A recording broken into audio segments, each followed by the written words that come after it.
સપ્તર્ષિ સંકુલમાં દરેક વિદ્યાર્થી મિત્રોનું હાર્દિક સ્વાગત છે। આજે આપણે ભણીશું વિષય અર્થશાસ્ત્ર, ધોરણ 11, ચેપ્ટર નંબર 9, રાષ્ટ્રીય આવક, જેનો ભાગ નંબર આપણે આજે જોઈશું 2। અગાઉ જે આપણે 1 ભણેલા છીએ, જેમાં આજે પ્રશ્ન બીજાનો આપણે અભ્યાસ કરીશું, જેમાં રાષ્ટ્રીય આવકનો ચક્રાકાર પ્રવાહ સમજાવો। જેમાં આપણને નાની એવી એક આકૃતિ દર્શાવવામાં આવી છે, જેમાં ચક્રાકાર પ્રવાહમાં ધીમે ધીમે ફરતું જાય છે અને ફરીને તમને પાઠ્યપુસ્તકના આધારે બતાવું તો જેમાં જવાબમાં આપણે પાઠ્યપુસ્તકના આધારે અભ્યાસ કરીએ। રાષ્ટ્રીય આવકનો ચક્રાકાર પ્રવાહ, જેમાં વિદ્યાર્થી મિત્રો ધ્યાન દઈને આ સવાલનો જવાબ ભણજો તો તમને ખ્યાલ આવશે, નકર ખ્યાલ નહીં આવે એટલે ખાસ કાળજી રાખજો ભણવામાં અત્યારે આ પ્રશ્ન બાબતે। સૈદ્ધાંતિક સમજૂતીની રીતે અર્થતંત્રના 2 પ્રકાર પાડવામાં આવ્યા છે, જેમાં પહેલું અલિપ્ત અર્થતંત્ર અને બીજું છે ખુલ્લું અર્થતંત્ર। કેવા આપણને 2 અર્થતંત્ર આપ્યા? એક અલિપ્ત આપ્યું અને એક ખુલ્લું આપ્યું। એક બંધ જે દેખાય નહીં તેવું અને એક ખુલ્લું ઓપન, બરાબર? સાંભળજો જે આગળ, જેમાં અલિપ્ત અર્થતંત્ર એવું અર્થતંત્ર છે કે જેમાં વિદેશ વેપારની કોઈ ભૂમિકા હોતી નથી, વિદેશ સાથે કોઈ સંબંધ નથી, આપણાને આપણા દેશનો જ જે વ્યવહાર છે એની જ બાબતે વાત કરવાની છે। આવા અર્થતંત્રને અન્ય દેશો સાથે આર્થિક વ્યવહાર પણ હોતા નથી, કોઈ લેવડ દેવડ પણ થતી નથી, તેમાં દેશમાં વસ્તુ, સેવા અને સાધનોની નિકાસ પણ થતી નથી અને અન્ય દેશમાંથી વસ્તુ, સેવા, સાધનોની આયાત પણ કરવામાં આવતી નથી। જ્યારે અલિપ્ત અર્થતંત્ર સ્વાવલંબી એટલે કે સ્વનિર્ભર હોય છે। સ્વનિર્ભર એટલે પોતાના પર જ આધાર રાખે। કેવા રાખે? પોતાના પર જ આધાર રાખે, તેને આપણે સ્વનિર્ભર કહીએ છીએ। જ્યારે ખુલ્લા અર્થતંત્રમાં વિદેશ વેપારની ભૂમિકા હોય છે, ખુલ્લા અર્થતંત્રમાં વિદેશ વેપારની ભૂમિકા હોય છે, જ્યારે અલિપ્ત અર્થતંત્રમાં કોઈ પ્રકારની બીજા દેશો સાથે વેપાર વ્યવસ્થા હોતી નથી। અમુક કાર્યો સરકાર કરે છે, જ્યારે બીજા દેશો સાથે અર્થતંત્રને આયાત નિકાસના સંબંધો પણ જોવા મળે છે। અહીં સરળતા માટે આપણે રાષ્ટ્રીય આવકના ચક્રાકાર પ્રવાહની સમજૂતી માત્ર અલિપ્ત અર્થતંત્રના સંદર્ભમાં જ મેળવીશું, જેમાં ઉત્પાદન આવક ખર્ચનો ચક્રાકાર પ્રવાહ સમજવા માટે આપણે અર્થતંત્રને 2 વિશાળ ક્ષેત્રોમાં વહેંચીએ છીએ। 2 વિશાળ ક્ષેત્રોમાં વહેંચીએ છીએ: ધંધાદારી પેઢીઓ અને સાધનના માલિકો। પેઢીઓ ઉત્પાદન પ્રક્રિયા માટે જરૂરી સાધનો, જમીન, મૂડી, શ્રમ અને કુટુંબો પાસેથી શું કરે છે? ખરીદે છે। હવે સાંભળજો, અહીંયાથી આ આકૃતિનો જે પોઈન્ટ છે એ ચાલુ થાય છે, તો કે પેઢીઓ ઉત્પાદન પ્રક્રિયા માટે જરૂરી સાધનો, જમીન, મૂડી, શ્રમ કુટુંબો પાસેથી ખરીદે છે। કોની પાસેથી ખરીદે છે? કુટુંબો પાસેથી। કોણ ખરીદે? તો કે ઉત્પાદન પ્રક્રિયા માટે જરૂરી સાધનો, જમીન, મૂડી, શ્રમ કુટુંબો પાસેથી ખરીદે છે અને ધંધામાં તેનો ઉપયોગ કરીને તેનું શું કરે છે? તો કે ઉત્પાદન કરે છે। આમ સાધનો કુટુંબથી પેઢી તરફ આવે છે। ક્યાં આવે છે? પેઢી તરફ આવે, કુટુંબથી પેઢી તરફ આવે છે। આમ સાધનોના ઉપયોગ બદલ પેઢી સાધન માલિકો એટલે કે કુટુંબોને શું આપે? તો કે ભાડું, વેતન, વ્યાજ, નફા સ્વરૂપે આવક ચૂકવે।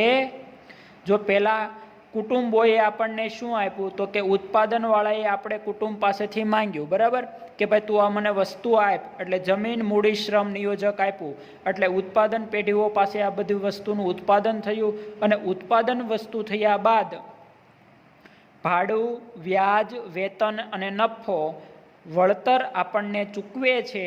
આમ પ્રથમ નાણાંનો પ્રવાહ પેઢીઓ તરફથી કુટુંબો તરફ આવે છે.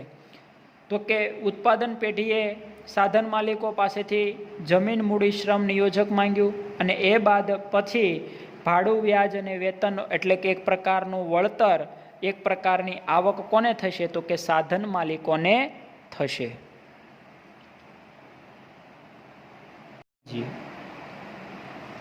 હવે ધ્યાન આપજો. પેઢી આ સાધનોની મદદથી જે ચીજ વસ્તુ અને સેવાનું ઉત્પાદન કરે, શું કરે છે? ઉત્પાદન કરે છે. એ ઉત્પાદન કરે તેને વેચવા માટે ક્યાં જવું પડશે? બજારમાં જવું પડે. શા માટે જવું પડે? તો કે એ વસ્તુ વેચવાની છે એટલા માટે. તો બજારમાંથી કુટુંબો ચીજ વસ્તુ અને સેવાઓનું શું કરે છે? તો કે ખરીદે છે, ખરીદી કરે છે. આમ વસ્તુ અને સેવાનો પ્રવાહ પેઢીઓ તરફથી કુટુંબ તરફ આવે છે.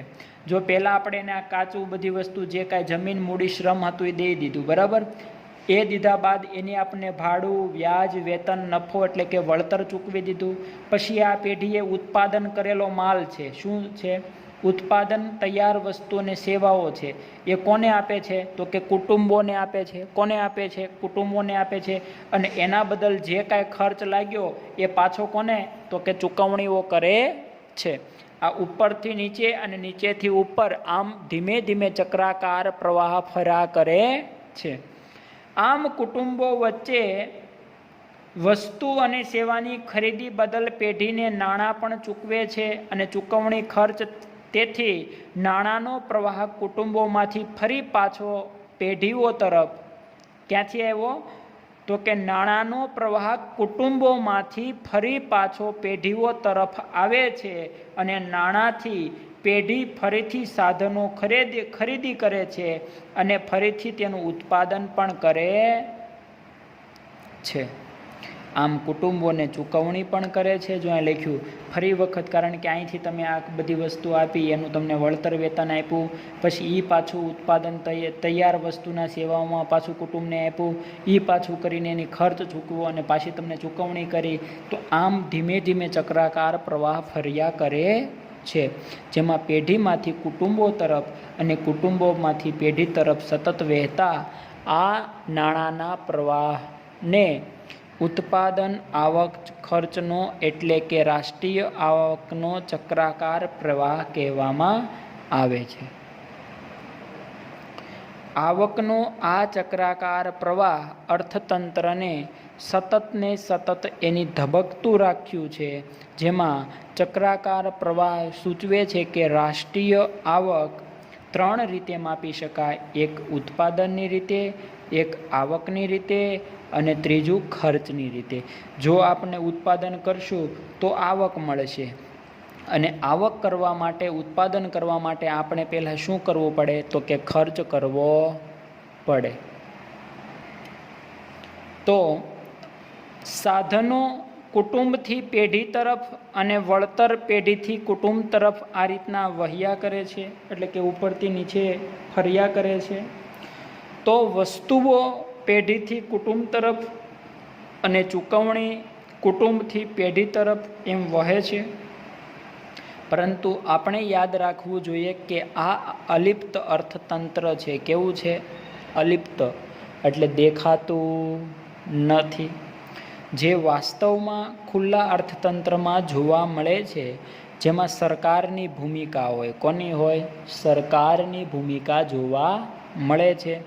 આમ અર્થતંત્રમાં બચતો પણ થતી હોય છે, જેમાં આયાત અને નિકાસોનું અસ્તિત્વ પણ આજે માર્કેટમાં જોવા મળી રહ્યું છે.